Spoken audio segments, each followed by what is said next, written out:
যুক্তরাষ্ট্র ও ইরানের মধ্যে একটি যুদ্ধ শুরু হলে কি ঘটতে পারে তা কেবল উদ্বেগের বিষয় নয়, বরং এটি বিশ্ব রাজনীতির অন্যতম ভয়াবহ বিপর্যয়ের সম্ভাবনা। চলতি বছরের জুনে ইসরায়েল ইরানের পারমাণবিক স্থাপনাগুলোতে আকস্মিক হামলা চালায়। ইসরায়েলের প্রধানমন্ত্রী বেনিয়ামিন নেতানিয়াহুর দাবি, ইরানের পারমাণবিক হুমকি সম্পূর্ণ বন্ধ করতে এই হামলা চালানো হয়েছিল। কিন্তু বাস্তবতা বলছে ভিন্ন কথা।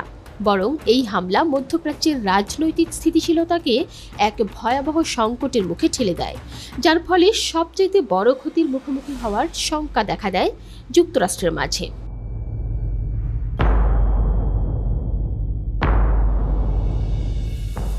জুনের হামলা এতটাই আকস্মিক ছিল যে যুক্তরাষ্ট্রের স্টেট ডিপার্টমেন্ট মধ্যপ্রাচ্য থেকে প্রায় 40,000 সেনা ও দূতাবাস কর্মী সহ আমেরিকার নাগরিকদের নিরাপদে সরিয়ে নেওয়ার পরিকল্পনা শুরু করেছিল।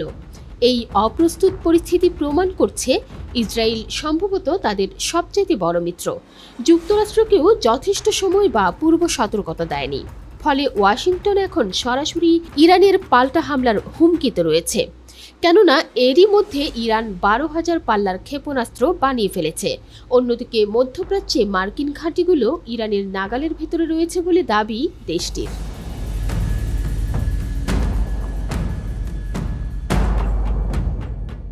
যুক্তরাষ্ট্র ইরান সম্পর্কের উত্তেজনা অবশ্য নতুন নয়। 79 সালে ইসলামী বিপ্লবের পর থেকে দুই দেশের সম্পর্ক অবনতি হতে থাকে।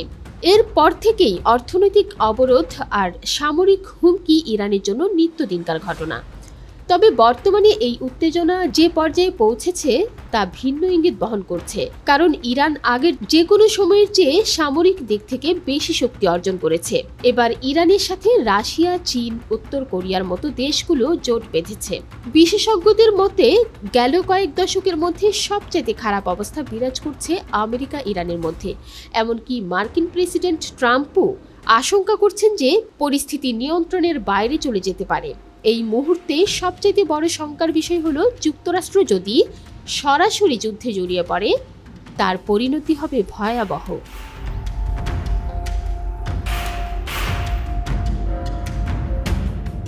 মধ্যপ্রাচ্যে আমেরিকার যুদ্ধের ইতিহাস কখনোই ভালো ছিল না।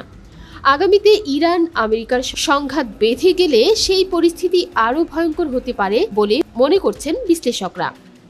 যুদ্ধের কারণে গোটা মধ্যপ্রাচ্যে অরাজকতা সৃষ্টি হয়েছে এবং এক দেশের সমস্যা আরেক দেশে ছড়িয়ে পড়েছে। 2003 সালে ইরাকে আমেরিকার আগ্রাসন যার বড় উদাহরণ।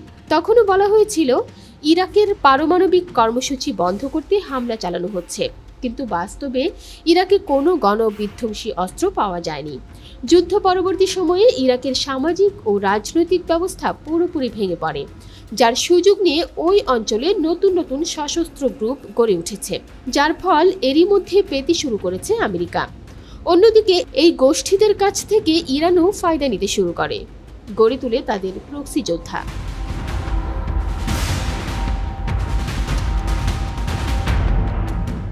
এই মুহূর্তে ইরান হচ্ছে মধ্যপ্রাচ্যের অন্যতম শক্তিশালী প্রতিরক্ষা ব্যবস্থার অধিকারী একটি দেশ। ইরানের রেভলিউশনারি গার্ডস IRGC-র প্রায় 2 লাখের বেশি সক্রিয় সদস্য ও বাসিজ নামের 10 লাখের বেশি আধা সামরিক বাহিনী রয়েছে। ভূপ্রাকৃতিক দিক থেকে পরিবেশ দুর্গম, যার কারণে ইরানকে কখনো কেউ হামলা বা আক্রমণ করে জিতে আসতে পারেনি। ইরান হয়েছে অপরাজিত শক্তি।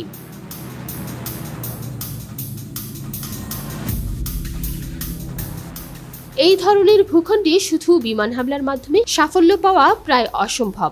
ইয়েমেনে হুথি বিদ্রোহীদের বিরুদ্ধে $7 মিলিয়ন বিমান হামলা চালিয়ে যুক্তরাষ্ট্র সফলতা পায়নি, অথচ ইরান হুথিদের চাইতে সামরিক দিক থেকে বহুগুণে বেশি শক্তিশালী।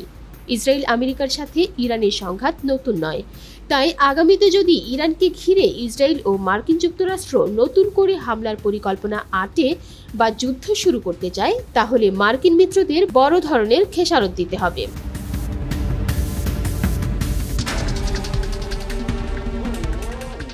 30 বছরের বেশি সময় ধরে পরমাণু অস্ত্র বানানোর একই অজুহাত তুলে ধরছে মধ্যপ্রাচ্যের যুদ্ধবাজ নেতা বেনিয়ামিন নেতানিয়াহু। আর সেই সুরে সুর মিলিয়ে চলছে মার্কিন যুক্তরাষ্ট্র আর তার মিত্র দেশগুলো। অথচ ইরান বারবার সেই অভিযোগ অস্বীকার করে আসছে। তারা কোনো পরমাণু অস্ত্র বানাচ্ছে না বলেই দাবি দেশটির। গেল জুনে আমেরিকাকে যথেষ্ট সময় না দিয়েই ইসরায়েল হামলা চালিয়েছিল। ইসরায়েলের প্রধানমন্ত্রী নেতানিয়াহুর এই ঝুঁকিপূর্ণ সিদ্ধান্ত ইরানের পারমাণবিক কর্মসূচি ধ্বংস করতে পারেনি, বরং এটিকে আরও বেগবান করেছে।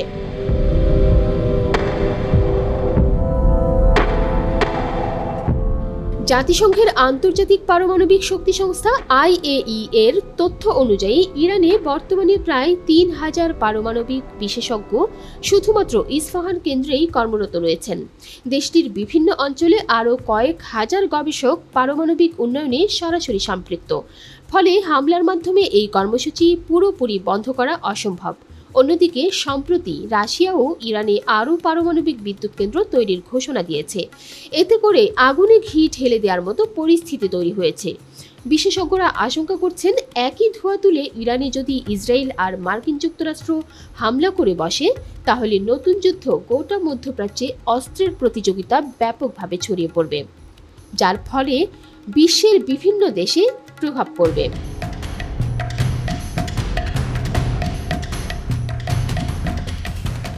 ইরান, ইসরায়েল, আমেরিকার সাথে যুদ্ধের পর নতুন করে হিসাব কষতে শুরু করেছে মধ্যপ্রাচ্যের দেশগুলো।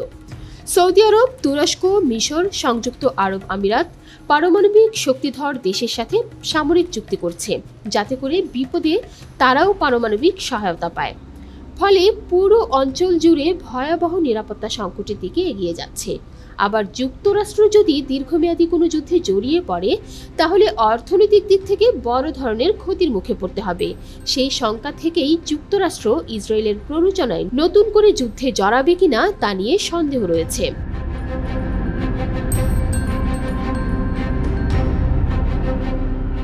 ইরান দীর্ঘদিন ধরে, অর্থাৎ 1979 সালের পর থেকে ইসলামিক প্রজাতান্ত্রিক দেশ হিসেবে নিজেকে গড়ে তুলছে। হঠাৎ করে কি ইরান বা তার নাগরিকরা শাসন ব্যবস্থার বদল মেনে নেবে? কি চাইছে ইসরায়েল আর যুক্তরাষ্ট্র? সেই প্রশ্ন থাকছেই। এর আগে ইরানের বর্তমান শাসন ব্যবস্থার পরিবর্তন আনতেই ইসরায়েল সরাসরি দেশটির উপর হামলা চালিয়েছিল, যা ইসরায়েলের প্রধানমন্ত্রী বেনিয়ামিন নেতানিয়াহু প্রকাশ্যে স্বীকার করে বলেছেন, ইরানের শাসন ব্যবস্থার পরিবর্তনের জন্যই হামলা চালানো হয়েছে।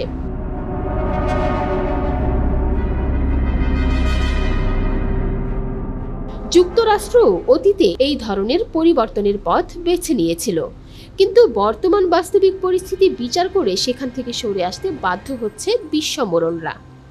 ইরান কেবল একটি রাজনৈতিক কাঠামোর উপর দাঁড়িয়ে, যেখানে জনগণের ভোট থাকলেও মূল নিয়ন্ত্রণ সুপ্রিম লিডারের কাছে।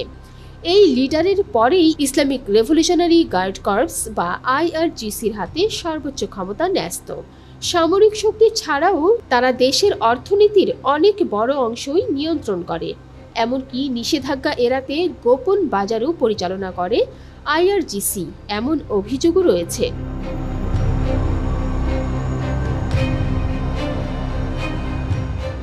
যদি যুদ্ধ পরিস্থিতিতে ইরানের ধর্মীয় নেতৃত্ব দুর্বল হয়ে পড়ে, তবে IRGCর সবচাইতে সম্ভাব্য শক্তি যাদের হাতে দেশ পরিচালনার ভার চলে যাবে। আর ইরানের এই শাসন ব্যবস্থা ইসরায়েলের আগ্রাসন, যুক্তরাষ্ট্র সহ পশ্চিমা দেশ বিরোধী। আর এ নিয়েই ইরানের সাথে দ্বন্দ্ব মার্কিন মিত্রদের। তাই ইসরায়েল যুক্তরাষ্ট্রের পরামর্শে ইরানের বর্তমান ক্ষমতা ধরতে তাদের তাবেদার সরকার বসাতে পারলেই ইরান আবার আগের জায়গায় চলে যাবে, যাতে করে ফায়দা নিতে পারে মার্কিনিরা। কিন্তু এমন চিন্তা বাস্তবায়ন সম্ভব হয়ে উঠছে না মার্কিন মিত্রদের। ইরানের নেতৃত্ব পরিবর্তনের পর ইরান থেকে যুক্তরাষ্ট্র বা ইসরায়েলের সঙ্গে বন্ধুত্বপূর্ণ সম্পর্ক প্রতিষ্ঠিত হবে, এমন কল্পনা করা অবাস্তব। ইরানের প্রাকৃতিক সম্পদ লুট করাও কঠিন হবে বলে মনে করছেন বিশ্লেষকরা।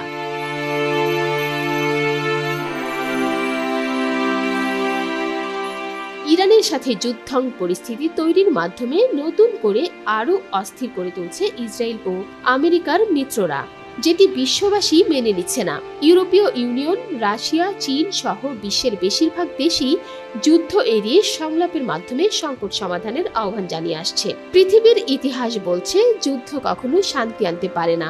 যুদ্ধ কেবল নিয়ে আসে মৃত্যু, ধ্বংস ও দীর্ঘমেয়াদী মানবিক সংকট। আগামীতে মার্কিন যুক্তরাষ্ট্র তার খায়েশ মেটাতে কি ইরানের সাথে আরও বড় যুদ্ধে জড়াবে, নাকি আলোচনার মাধ্যমে সমাধান করবে, সেই প্রশ্ন থেকে যায়।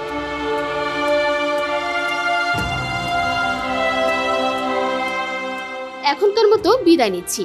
আবারও হাজির হব আন্তর্জাতিক অঙ্গনের নতুন কোনো খবর আর তার বিশ্লেষণ নিয়ে। ভালো থাকবেন, নিরাপদে থাকবেন আর আমাদের সাথেই থাকবেন। ধন্যবাদ।